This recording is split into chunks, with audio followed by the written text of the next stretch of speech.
that the Economic Finance and National Planning Committee needs to increase the tax by 7 shillings, arguing it was last reviewed in July of 2016. Now, the CS says that the expected revenue from increasing the fuel levy will amount to about 115 billion shillings. And so the government there will be collecting about 83 billion shillings currently from the fuel levy, and this will be an increase of 32 billion shillings if the fuel levy is increased. Nurdin, let's begin with you.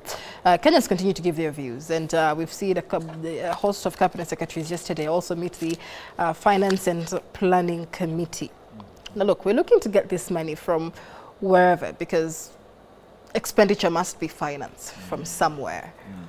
But what do you make of this report? First and foremost, as to the fuel prices, you know, if they don't want us to have cars, they might as well tell us we buy those brooms in Harry Potter, we fly with brooms. You know, at this point, it's like it's personal, you know, seeing us with vehicles. But anyway, what I find interesting in the budget that they want to pass, they want a 4 trillion budget. But they tell us they can only get 2 trillion. So why are you budgeting for 4 trillion? Why don't you live within your means? You see, and this is a problem. Because now when you say you need 4 trillion, you can only get 2 trillion. So you have to borrow 2 trillion. And Mark, you remember the estimates they had for taxation last year were never met. Last financial year. So this one, they won't meet as well. So in as much as we are collecting taxes, taxes are not bad. So long as we see where they're going, the services are there, you know. Because they keep comparing us to Singapore and Italy. But things are working there. Healthcare is working there. Education is working there. The transport system is working there. So at the end of the day, I believe we don't have our revenue problem. Our biggest problem is priority. Where does this money go to? Because of course we collect money. Yes, they don't meet their targets at times, but we collect money. So the question we need to ask, where do we spend this money? Yesterday I saw a very funny PR gimmick by the DP. You see, at the end of the day, I want him to sustain that for the next 3 years. Use your the commercial flights, carry your bag. There's nothing special about that, if you ask me, because in developed worlds, that's what leaders do. But because it's a PR gimmick, and a test where, oh, I'm humble, look at me, I can carry my bag. We all carry our bags at the end of the day. So I believe this government needs to be serious and also be people-centric. In as much as you want to raise revenue. I had the CS Kuria say yesterday that the government needs money, and the only way it knows how to get money is to tax. So my question is, when you tax everything, and there's nothing to tax, what will happen? Because if you lose, do you tax daylight, or do you come after beauty? You tax beards. Tax beauty. Well, my beard is in problem at this rate. There's been a proposal actually to, and I believe that was the Kimilili MP Didmus Baraza proposing an increase in tax on beauty products. So the women have money to buy these things, so increase the tax on that. But the conversation then is, as the Finance Committee retreats to prepare that report on public participation, and Kenyans have had a lot to say on the finance bill of 2024, but it's also important for them to see then where these taxes, when collected, will go. That's why everybody wants to hear that budget estimate reading tomorrow, to see how what the government is prioritizing. But there's one piece of public participation advice that was given to the Finance and Planning Committee, and that is the fact that many of these taxes will have such an adverse impact on the economy that the Kenya Revenue Authority, which will need to collect 2.9 trillion shillings in this financial year, which is an increase in the target, has failed to meet its targets in the current financial year. And will miss its targets even further in the next financial year, should this be implemented. And so, of course, for the governments, the priority is to ensure that they meet revenue target collections. Is the government, especially the Finance Committee, likely to consider these proposals and ensure that it's a win-win situation between financing government expenditure and supporting economic growth? All right. Allow me to say something that happened yesterday with the Deputy President, where he carried his bag and flew commercial. After having said that we need to relook at this 2024-25 punitive finance bill, he went ahead yesterday and showed us on how to take austerity measures. So he's telling us For us to save money, this is the way to go for government officials. And so I applaud what the deputy did, because everyone has eyes, they can see that is the way to go to save money. Instead of using 300 million to fly, you know, to US, you can just take a flight, a commercial flight to, you know, to US, spend less than 50 million with all the delegation, and come back, that balance of 250 million, inject it in school feeding programs or pay the teachers. That is the way forward. So we want to applaud the deputy president for doing that. I want to say, us as a generation, we want to say, as far as history is concerned, William Ruto has taught us how not to grow an economy. Okay, having looked at Uhuru's economic models and Kibaki's economic model, look at what Kibaki did. Kibaki, there is no president in the history of our country, or maybe the next president will inherit a dead economy, like the one who Kibaki inherited from Moi. So I pity the next president, because clearly they are going to inherit a dead economy, like the one, you know, Kibaki inherited. So when Kibaki took over, you can see what he did. He gave tax cuts and tax reliefs. He created jobs by, you know, taking away the VAT and the excise duty for motorbikes, such that he created a very big space for the young people, self-employment with the border borders. They became so cheap that everybody afforded them. And then he took away the VAT. You remember before Kibaki took over, these mobile phones were damn expensive. I remember my father, a retired doctor, had an Alcatel phone. It was the size of these two cups combined. It was huge. And you remember how much he had bought it for. And when Kibaki took over, he sliced all that, what do you call it, duty, so that everybody was able to afford mobile phones. And so we created an environment where people now are succeeding, because things like M-Pesa, they found a hardware to run the software of M-Pesa.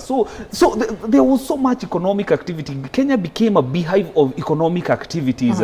And then we can study Uhuru's last 2 years of power, when he was hit by coronavirus, and by then he was struggling with drought, and he was struggling with coronavirus. Yeah, and even locusts. And so he had. And then he said that was one of the many plagues. Yes, and he had economic decisions to make. Look at what he did.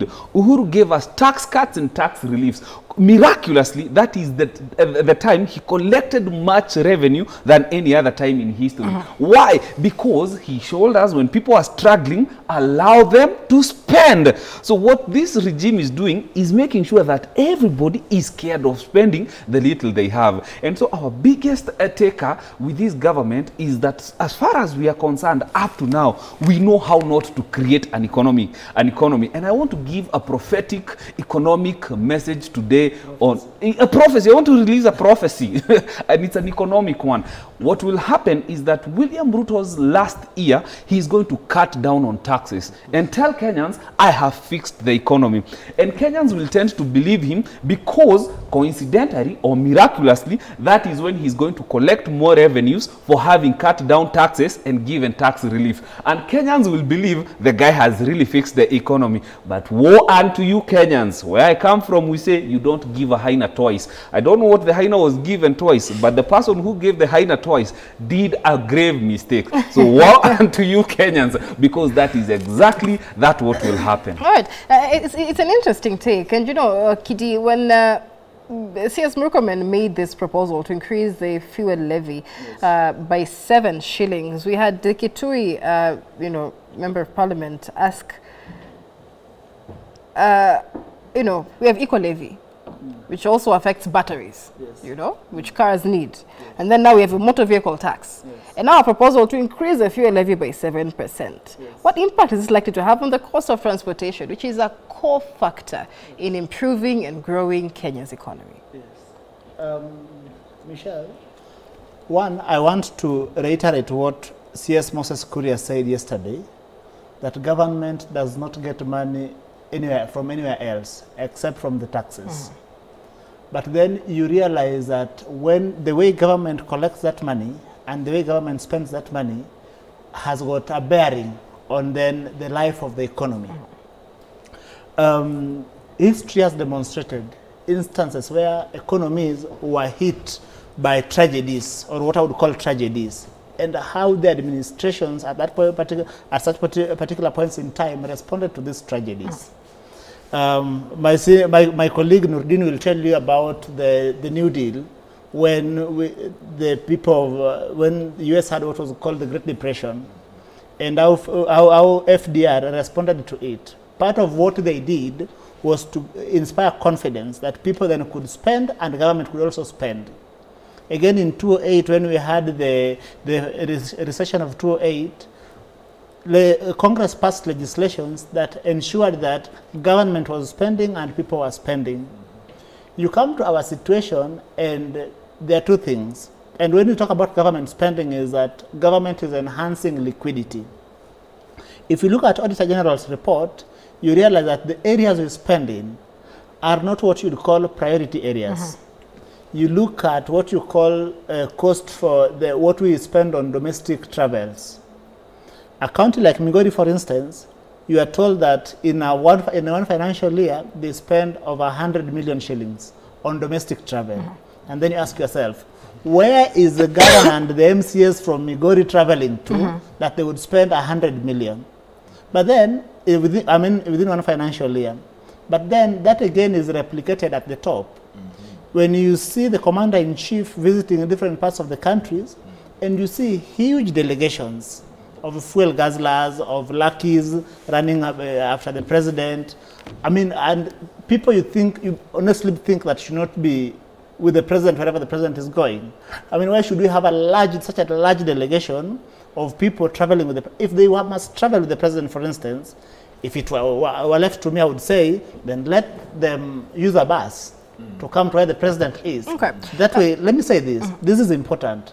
That one, we have spoken about fiscal consolidation. We have done absolutely nothing on it. Right now, the president has committed that the executive cuts is spending by 30%. But even when we do that, you still realize that we are taxing the middle class and the poor so heavily that then chances are that we are going to have a very disillusioned populace. And when we have a very disillusioned populace, there is a thinker and a writer called Eric Hoffer, who writes a book called True Believers. When you read True Believers, Eric Hoffer says that people who are recently moneyed, or people with the properties, when you dispossess them, when you tax them to, that now they do not are able to afford the life they used to afford, these people become extremely disillusioned and are also very easy to mobilize into whatever thing. But because, again, remember that this administration, when it came into office, its primary focus was those that had been left out and left behind, in part by the 10 years of public spending mismanagement presided over by the hero of Willy Kamau, President Uhuru Kenyatta. So there was a real need that we urgently focus on those that had been left out and left behind. Today, as we speak, those that had been left out, and the president called them properly as the fortune at the base of the pyramid. To this extent, let me say this, I can sell a bit of impatience on your end. To this extent, we have not done anything revolutionarily intelligent to extend an opportunity to those at the base of the pyramid. And if you're reading, if you look at this finance bill, it is again still not, actually, it is putting them in a far much worse position. So I think that there is serious need for intervention to ensure that, again, those at the base of the pyramid are able to afford basic necessities. When you tax milk, when you tax bread, when you make transport cost unaffordable, I think it is, and you make essential food items unaffordable. Number one, we are going to see a lot of difficulties with child development because parents are going to be unable to feed their children. So all this put together, I think that there is need that we depart from what we are doing. All right. And then Kitty brings in a very important point. Even when it comes to the tax policy, Kenya's tax policy and how unstable, so to speak. I don't know if it's the right word I'm using, but it is to be a bit more dependable for businesses and the economy to grow. And so many have questioned, why we have, say, a 0.5% tax relief on, an income deduction. So you've given me something, maybe a 500 shillings from my salary, and then you go and increase the cost of transport and the cost of rent, and so you've given and then taken so much more from me. So at the end of the day, what really is the impact on the pockets of Kenyans? But it's important to note the background behind what President William Ruto's fiscal policy now is. And this is pegged largely on the medium-term revenue strategy. And this is, something the Kenya Kwanza government, so a strategy the Kenya Kwanza government adopted, set to run for 3 fiscal years. So from this financial year, 2024, to the 2026-2027 financial year. Now, the aim of this medium-term revenue strategy is essentially to increase the tax to GDP ratio from 14% to 20%. And so a higher tax to GDP ratio just means more taxes. And so it is clear to say then that for the next 3 years consecutively, Kenyans can expect without fail a finance bill that will introduce more and more taxes. Nurdin, with the kind of unprecedented public participation and interest we have had in the budget cycle, as we've seen in this year, what responsibility then does the government have? How can the government convince Kenyans to embrace these levels of taxation? Because getting to 20% tax to GDP ratio is great, but how can Kenyans benefit from this journey?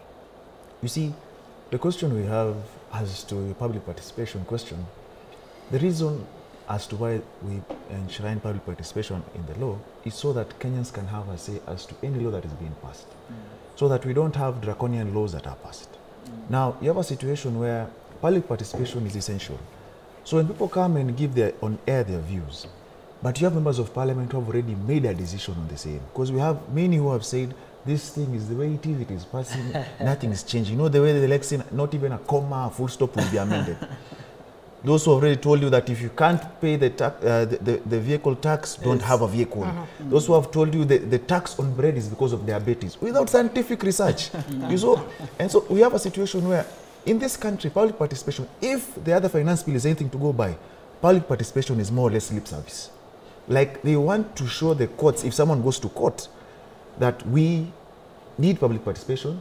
These are the names of people who came before us. This is the evidence. So they win the case on formality, not because they are doing the public participation because they need your views. And that's a sad reality, because these laws are meant to affect you and I, and they forget that. And being a member of parliament, you're meant to represent me. How are you representing me if you're also part and parcel of those who are chopping me down? So we have a situation where they want to collect taxes for 3 years, like they say in the midterm. But my question is not even about taxes. My question is the humane nature of the taxes you're collecting. Now, you look at this. You look, for example, at the manufacturers who went before the committee. They have rightfully said that the taxes that are going to be implemented by this finance bill will more or less render their businesses shut. Right. So you have a scenario where we are fighting unemployment. So, and you want to create more unemployment in the midterm. And you are part and parcel of a campaign team that was campaigning on social issues. Hustlers from the bottom up. Now, how is this bottom up if you're going to disenfranchise the same person who is living with the small that they have? You just give an example where they give you a brief here, a sign of relief, but add on top something more. It's like what they do. They increase fuel by 20 shillings, then they keep reducing by 1 shilling, 1 shilling, 1 shilling, without forgetting that we know it was, before it was there, it was much less. It was much less. So you have a situation where it's more or less, it's more or less a PR gimmick to try and look like, hey, we're working, we care about you. Because I heard the minister, CS Kuri yesterday, say that we're a government that listens. So it's like they come up with these ridiculous proposals so that when we question them, then they say, okay, this one we'll take away. So it shows, oh, we were listening to Kenyans. So at the end of the day, I believe they need to be more people-centric. Kidi raised a pertinent issue on those downtrodden people that they campaign on a platform of trying to uplift their lives. How are you uplifting their lives? If, for example, your so-called biggest plan, that was a hustler fund, failed. And why did it fail? Because people cannot repay. And you can't repay what you don't have. So you have a situation where they were saying we have hustler fund, where now you can, if you sell kills, for example, you borrow, you buy kills. Now, if I buy those kills and I display them in a market, and there is no one to buy because people don't have money, those scales will get bad. Right. And I'll be unable to get money to pay. So at the end of the day, I believe government needs to be more humane and needs to be more people-centric in the laws that they make. Don't just make laws to look like you're working. It's the same way as the domestic travel you're talking about. There's this craze in Kenya that for you to look like you're working, you should be flying somewhere with photos, you should be driving somewhere and taking photos. Every other week. But look, it seems then, Kidi, that we're in a situation of let them eat cake. Yes. If the pronouncements from public officials on this finance bill and the concerns of Kenyans are anything to go by. I mean, people have complained about the motor vehicle tax, and you have a state official comes and says, well, most Kenyans don't even own cars. We don't even know why they are complaining. You know, we complain of, 16% VAT on bread. It says, Kenyans don't even eat bread, so why are you taxing it? But there seems to be a let them eat cake situation. Like Nordine says, we need more people-centered and more humane tax proposals. But do you agree with him then that the public participation, and in this case, not just within that period, when the National Assembly was taking people's views, but the public interest in this discourse, in the budget process itself, do you agree that it's just lip service? Because we covered the 2023-2024 budget cycle, and if there's one thing that stood out for me is that public participation in the end-to-end process was critical because, look, we spent about 6 months in court fighting several proposals like the housing levy. That was as a result of public uproar, even after Parliament did not factor in those proposals. So, again, my question remains the same. What responsibility will the government have now, considering the interest and the more knowledge Kenyans have, or even how to circumvent these issues through the Constitution?